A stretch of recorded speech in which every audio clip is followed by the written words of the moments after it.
Eminalian Kakushankichis, Huayna, Sipaskuna, ¿cómo están amigos? ¿Cómo están? ¿Cómo se encuentran? Bienvenidos a un nuevo microprograma. El día de hoy quiero aprovechar este microprograma para mandar un saludo muy especial a todos mis estudiantes del Colegio Nuestra Señora del Carmen del Distrito de Urcos, provincia de Quispicanchi. Para todos ustedes, dedicado este microprograma. Muy bien, vamos a comenzar entonces con el morfema correspondiente al día de hoy. Nos volvemos a encontrar. El morfema del día de hoy, la novedad que les tenemos para el día de hoy, es el morfema araj.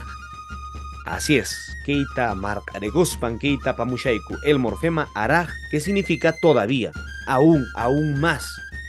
Bueno, principalmente el conector todavía. Veamos algunos usos y algunos ejemplos. Mana munanichu, mana quiere decir no, ¿sí? Y cuando yo digo manara, estoy haciendo referencia a todavía no. Manara. Paira, pai, no kakan pai, sería él, en tercera persona, el pronombre pai, pero paira, todavía él.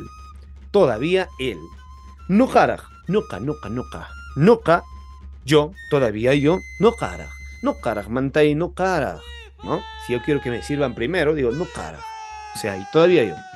Huasiraj, huasi, casa, todavía la casa. Huasiraj. Muy bien. El último ejemplo, manaraj. Recalcando, mana significa no, todavía no. Muy bien amigos, llegamos a la parte final. Déjanos en los comentarios alguna nueva palabra que tú hayas podido recopilar con este morfema. No cabanca tupakunanchis, tinkukunanchis, camaña, piña, munaita, hasta parlarizo.